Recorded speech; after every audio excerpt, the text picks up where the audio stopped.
నమస్తే అండి. ఈరోజు నేను చెప్పబోయే కథ 'రాగం తాళం'. రచన ఆకునూరి మురళీకృష్ణ గారు. హాస్య కథలు ఇష్టపడేవారికి ఈ కథ ఎంతో నచ్చుతుందండి. కొడుకు సంగీతం పిచ్చి కుదర్చడానికి చక్కని కోడలు దొరికిందని ఆ కుటుంబమంతా ఎంతో సంతోషిస్తారు.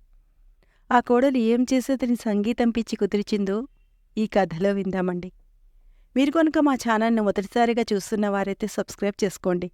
కథ నచ్చితే లైక్ చేసి బెల్ ఐకాన్ ప్రెస్ చేయండి. నోటిఫికేషన్స్ అన్నీ మీకు అందుతుండడం వలన ఏ వీడియోను మిస్ కాకుండా వినవచ్చు. మీ అభిప్రాయాన్ని కామెంట్ రూపంలో షేర్ చేసుకోండి. ఇక కథలోకి వెళ్దామా? శంకరం కోరిన కోరిక విని ఇంట్లో అందరూ నివ్వెరపోయారు. చివరికి అతడి బామ్మ జానకమ్మ కూడా అతడి కోరిక విని ఇదేం కోరికరా విచిత్రంగా అంది.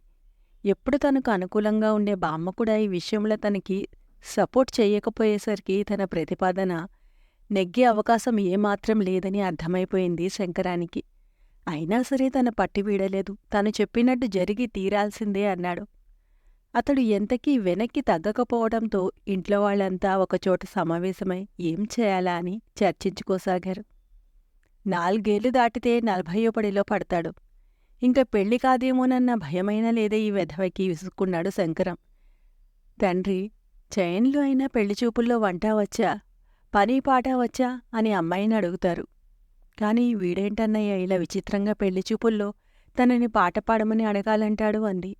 శంకరం మేనత్త శేషారత్నం, పోనీలండి, వాడేదో ముచ్చట పడుతున్నాడు. అయినా వాడేం తన ముచ్చటని పెళ్లి పందిట్లో తీర్చుకుంటాననడం లేదు కదా. పెళ్లిచూపుల్లోనే కదా, అక్కడంతా కలిసి ఓ 25 మంది కూడా ఉండం కదా. ఒక 10 నిమిషాలు మనవి కావనుకుంటే సరిపోతుంది. ఆడపెళ్లివారితో ముందుగానే మాట్లాడి వాడి ముచ్చట తీరిస్తే పోలా. భర్తకి నచ్చచెప్పాలని చూసింది శంకరం తల్లి పద్మావతి. 10 నిమిషాలు మనవి కాదనుకోవాలా? మనం కాదనుకుంటామే, కాని ఆ తర్వాత ఆడపెళ్లివారు మనల్ని కాదనుకుంటారేమో, అదే నా భయం అన్నాడు చయన్లు. ఇప్పటిదాకా ఆ వంక ఈ వంక చెప్పి వచ్చిన సంబంధాలు కాదన్నాడు. ఇప్పుడు వీడికిదో కొత్త కోరిక పుట్టింది. ఇంక వీడికి సంబంధం కుదిరినట్టే, నువ్వు నాకు పట్టుచీర పెట్టినట్టే అంది శేషారత్నం. ఆమె ఎప్పటినుంచో తనకి పట్టుచీర పెట్టమని అన్నగారిని అడుగుతోంది. మాట వరుసకి శంకరం పెళ్లికి పెడతానులేవే అన్నాడు చయన్లు. అప్పట్నుంచి శంకరం పెళ్లి మాట వచ్చినప్పుడల్లా తన పట్టుచీర గుర్తు వస్తుంది ఆమెకి. నీ పట్టుచీర కావాలంటే సాయంత్రం బజారుకెళ్ళి కొనుక్కోవచ్చులే, ముందు గండం గట్టెక్కి మార్గం ఆలోచించండి విసుగ్గా అన్నాడు చయన్లు. జాతకాలు మిగతా విషయాలు సరిపోయాయి. ఫోటోలో పిల్ల అందరికీ నచ్చింది. లాంఛనంగా ఒకసారి వెళ్ళి చూసి సంబంధం ఖాయం చేసుకోవడమే అనుకుంటున్న తరుణంలో శంకరం ఇలాంటి మెలిక పెట్టడం వల్ల ఆయనకి చాలా చిరాగ్గా ఉంది. అప్పటికే జానకమ్మ శంకరాన్ని రకరకాలుగా బుజ్జగించాలని ప్రయత్నిస్తోంది. కాని సాధ్యం కావడం లేదు. ఆవిడికి చనిపోయిన తన భర్త రాధాకృష్ణ గుర్తొచ్చాడు. నిజం చెప్పాలంటే శంకరం అలా తయారవడానికి కారణం తాను. తన భర్త కీర్తిశేషులు రాధాకృష్ణ అనే సంగతి ఆమెకి తెలుసు. అందుకే ఈ విషయంలో అందరికన్నా ఎక్కువగా బాధపడుతోంది జానకమ్మ. ఇంకా చెప్పాలంటే అసలు ఈ సమస్యకి మూల కారణం 1980లో శంకరం తల్లి కడుపులో పడడమే అనొచ్చు. ఇలా ఎందుకు అనాల్సి వస్తుందో అర్థమవ్వాలంటే 1980లో ఏం జరిగిందో మీరు తెలుసుకోవాలి. 1980లో అప్పటి ఉమ్మడి తెలుగు రాష్ట్రంలో ఒక అద్భుతం జరిగింది. శంకరం తల్లి కడుపులో పడడం కాదు, శంకరాభరణం సినిమా రిలీజ్ అవ్వడం. పాశ్చాత్య సంగీతపు మోజులో పడి కొట్టుకుపోతున్న తెలుగు వాళ్ళందరికీ శాస్త్రీయ సంగీతం రుచిని చూపించి ఉర్రూతలూగించిందా సినిమా. ఆ సినిమా చూసి చాలామంది తెలుగువాళ్లు శాస్త్రీయ సంగీతం నేర్చుకోవడం మొదలుపెట్టారు. తాము నేర్చుకునే అవకాశం లేనివాళ్లు తమ పిల్లలకి నేర్పసాగారు. సరిగా అలాంటి సినిమాని సెకండ్ రిలీజ్లో చూసిన సమయంలో పుట్టిన మనవడికి ఆ సినిమా మీదున్న అభిమానంతో శంకరం అని పేరు పెట్టారు జానకమ్మ, రాధాకృష్ణ. పేరు పెట్టడమే కాకుండా అతడిని శంకరాభరణం శంకరశాస్త్రిలా గొప్ప సంగీత విద్వాంసుని చేయాలని కంకణం కూడా కట్టుకున్నారు. శంకరానికి ఊహ తెలియని వయసు దగ్గర్నుంచి శంకరాభరణం సినిమా ఎక్కడ రిలీజ్ అయినా చూపించడం, శంకరాభరణం పాటలు పెట్టి వినిపించడం చేసేవారు. దాంతో సహజంగానే శంకరానికి కూడా శంకరశాస్త్రి అంటే వల్లమాలిన అభిమానం ఏర్పడిపోయింది. తను కూడా ఆయనలాగే గొప్ప సంగీత విద్వాంసులవ్వాలన్న కోరిక బలంగా శంకరంలో నాటుకుపోయింది. తాతయ్య బామ్మల ప్రోత్సాహంతో శంకరాభరణం పాటలన్నీ కంటతా పట్టి పాడటం మొదలుపెట్టాడు.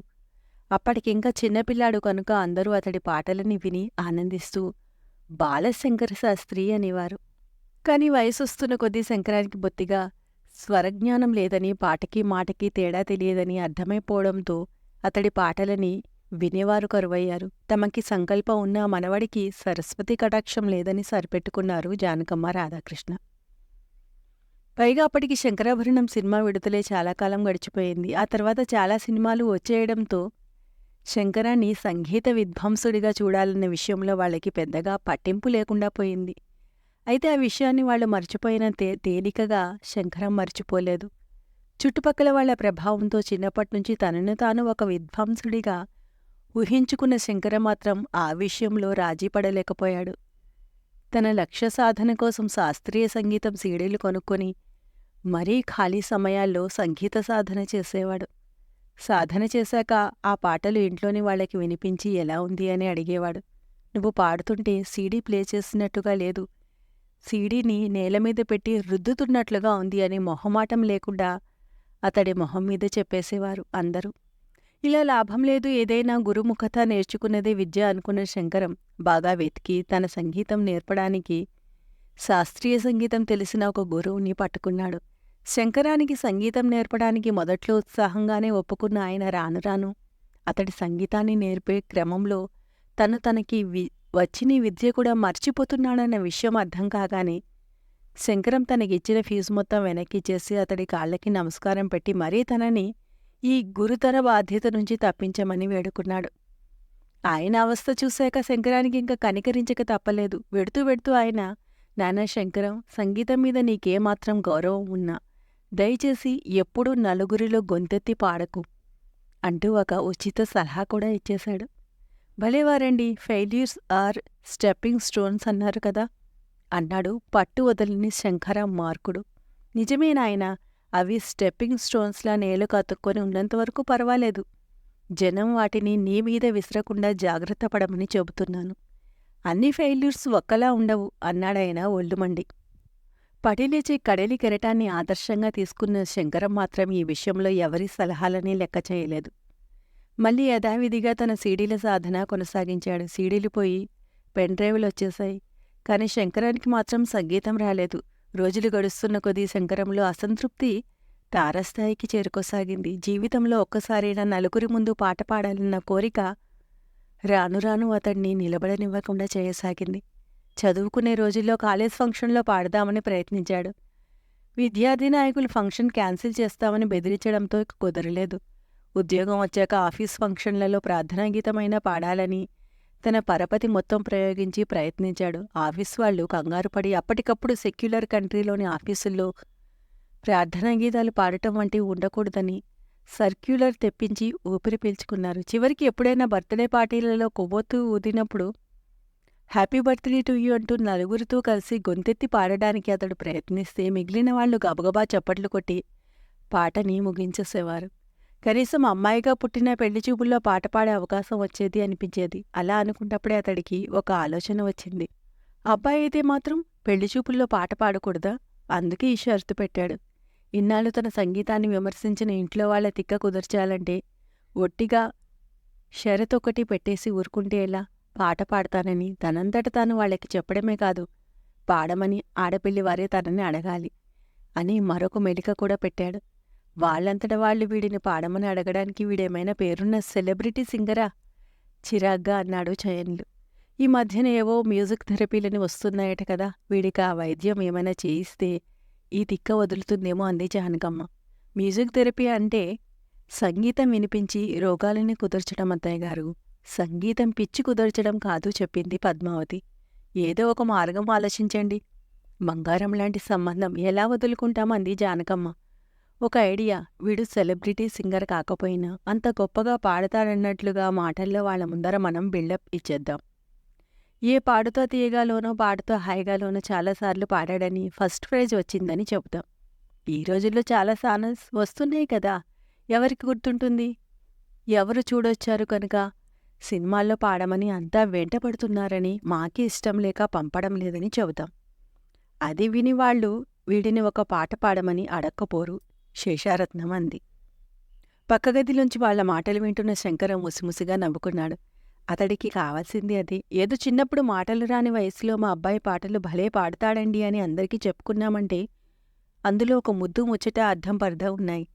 కాని ఈ వయసులో అది వీడి స్వరజ్ఞానం సంగతి మనకి తెలిసి కూడా మనం అలా చెప్పి బలవంతంగా వీడి పాట వినిపిస్తే మన కుటుంబ సభ్యులందరి మానసిక స్థితి మీద వాళ్ళకి సందేహం వచ్చే అవకాశం ఉంది భయంగా అన్నాడు చయన్లు. దానికి ఒక మార్గం ఉంది. పెళ్లిచూపులకి వెళ్ళేటప్పుడు పక్కింటి వాళ్ల పింకీని కూడా తీసుకెళ్దాం. పాడడానికి వీడు గొంతెత్తిని వెంటనే నా ఒళ్ళో కూర్చోబెట్టుకున్న దాన్ని ఒక గిల్లు గిల్లుతాను. అది వెంటనే ఆరునొక రాగంలో స్టీరియోఫోనిక్ సౌండ్లో ఎత్తుకుంటుంది. అంతేకాదు, వీడు పాడడం మొదలుపెట్టగానే ఆడవాళ్ళని మనం నగల గురించి, మగవాళ్ళని మీరు రాజకీయాల గురించి చర్చలోకి దింపి పాట విననీయకుండా చేసి మేనేజ్ చేద్దాం.